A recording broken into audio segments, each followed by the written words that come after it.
Hey everyone, I'm so glad that you're watching this video. Today we're going to be talking about analysis versus summary. I find that this is one of the most confusing topics that we face all year long. One of the primary reasons that students get points taken off of essays is because you're summarizing instead of analyzing.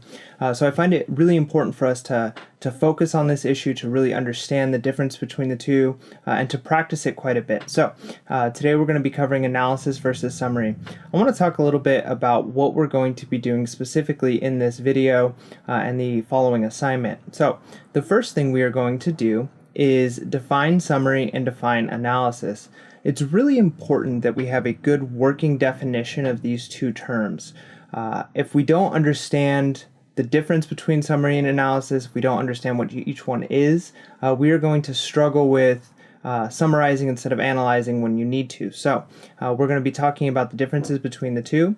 Then we're going to be talking about why we analyze. So specifically when we're writing our essays, the purpose of analysis, how it works, and how it improves your writing.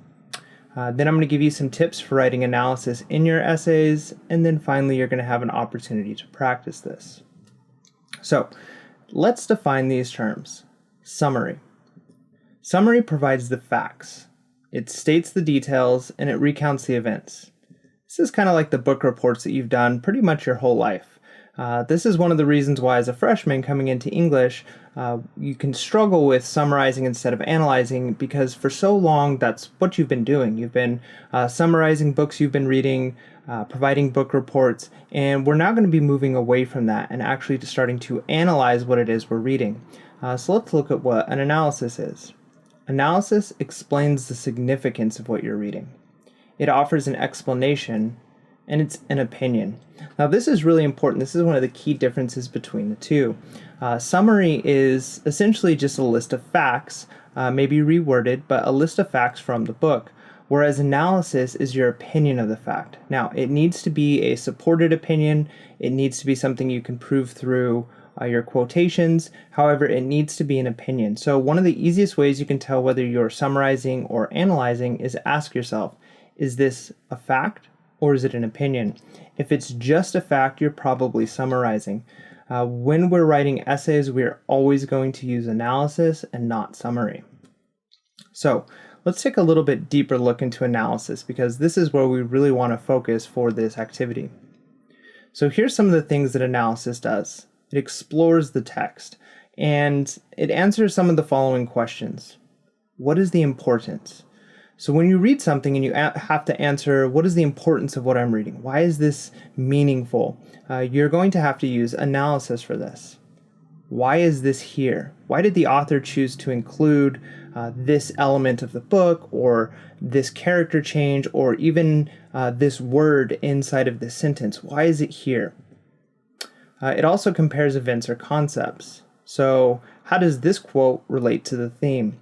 In a simple summary, you're going to just talk about what happened, but in analysis, you're going to be looking at specific quotes and elements of the book, and then connecting it and relating it to other parts of the book, specifically the themes or the thesis that you are making. How is this quote similar or different than other parts of the text? You might find that there's been a shift in perspective, a shift in a character's development, and so when we're analyzing, we're going to be looking at that. How is the character changed? How is the theme starting to change? How is the audience's opinion of what's going on beginning to be changed because of what the author is doing? It makes an inference, and remember, we've talked a lot about what an inference is, and authors often imply, and we have to make inferences to understand what is being implied. So again, what does this mean? And finally, it evaluates the text. It explains the deeper meaning, which is what we really want to know. So, analysis does not simply summarize the text. It does not simply reword the text or provide facts. Now, this does not mean that your analysis will not have facts in it. In fact, your analysis must be supported by facts from the story. However, your analysis sentences of your essays should not be just facts. They need to be opinions that you are supporting. And it doesn't simply just describe the text. So let's look at an example of summary versus analysis. And I know that this is a confusing concept. It could take a little while to really grasp it, but I assure you that you're very familiar with the difference between summary and analysis already. In fact, you probably analyze far more often than you summarize in your day-to-day life. Let me give you an example. Let's say that you're walking along the road or on a street and you see this coming towards you. What's the first thing you're going to be thinking? Now, if you were to summarize this incident, you might think something like this. There's a dog. It's coming toward me quickly. Its teeth are showing. The dog looks like a German Shepherd. It's not on a leash. It's barking at me. Now, although you do all of those things if you were in this situation, you don't have to stop and think of all of these things. Summary happens instantly. You know it. You don't have to stop and think to yourself, that's a dog. It has sharp teeth. It's coming towards me. Your mind processes this information very quickly. Now what you do with that information is you begin to analyze. Analyzing looks like this. Run. I'm in danger. If I don't do something, I'll be attacked. We do this instinctively. We constantly analyze. Analyze is the deeper meaning. Now, again, this is an opinion. Is it possible that this dog is not going to bite you? Maybe it just wants to run up and play fetch or to be pet. Yeah, it's very possible. But analysis is supported by the things you know. Analysis is supported by all the information you know in the summary, and it makes an inference, or it tries to understand the deeper meaning of what's going on. So we do this in our day-to-day life regularly, but we often, as soon as we begin to write about literature, get confused and immediately go back to summary as a default, even though in our day-to-day life, we're typically analyzing and not summarizing. So here's an example from a book we read earlier this year, All Quiet on the Western Front. So here's a quote from the story. "We have become wild beasts. We do not fight, we defend ourselves against annihilation." So here's what analysis of this might look like. The narrator's use of the term wild beasts to describe all of the men on the front line implies that the men feel less than human. The replacement of fighting with defending further demonstrate that the soldiers do not desire the war, but rather rely on the animal instinct of survival. So here, we're not simply talking about what the text says. Summary might say something like this. The narrator says that they're wild beasts. He says that they're not fighting. They're just defending themselves. All you're doing when you're summarizing is simply telling me what the text says. When you're analyzing, you're going deeper. You're asking yourself, why is this here? What does the author want me to know? Why was this included in the book? What am I supposed to do with this? How am I supposed to feel? How am I supposed to understand the characters better now that I see this?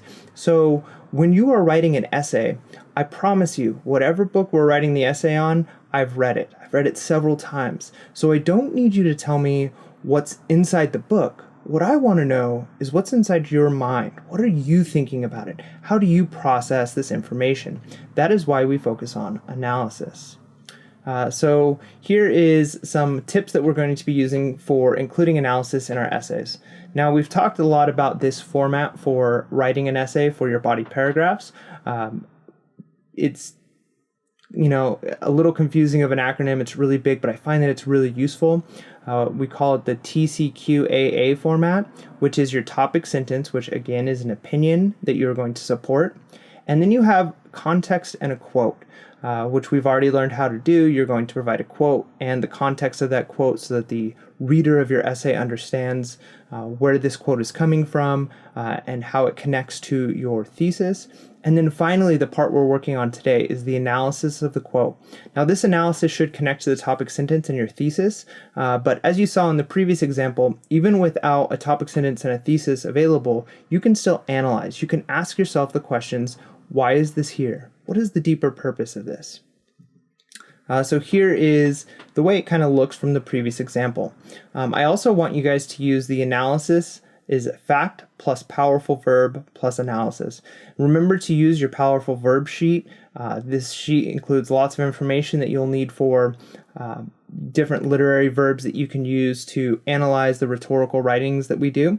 But here's the example, the first sentence of analysis, showing the fact plus powerful verb plus analysis format. So, the narrator's use of the term wild beasts to describe all of the men on the front line. This is our fact. This is specifically pulling from the quote. This goes to show that your analysis may have and should have some facts in it to support what you're saying. However, the fact isn't the end of your sentence. You don't simply say the narrator uses the term wild beast to describe the men on the front line, but you're explaining why the narrator is doing this, how this is relevant, what this is doing for the story, which is where we include the powerful verb. Here I'm using one of the verbs on your list, implies. So the narrator's use of the term wild beasts to describe all of the men on the front line implies. With this powerful verb, you're setting yourself up to explain what it is you think is actually happening here. And then we have our analysis. The men feel less than human. Now, I think this is a very well supported opinion of what this text is saying, but it is very possible for somebody to have a different opinion of why the author included this sentence and this quote in there. So the analysis portion is it's your opinion. It's not a fact from the book, but it's your understanding of what is the purpose of this story. What is the theme? What is the deeper meaning of what it is we are reading? So if you're following this process, analysis equals fact plus powerful verb plus the analysis portion of your sentence, and you're not simply summarizing or providing facts, you're going to be doing much better on your essays. You're going to have a much easier time as you're writing, and especially once you realize that this is something you do often anyways. Please make sure to go to the Google Forms where you get a chance to practice this, analysis versus summary, where you're going to use a quote plus some analysis of that quote so I can see that you understand what we're doing here. Thank you guys. Have a wonderful day.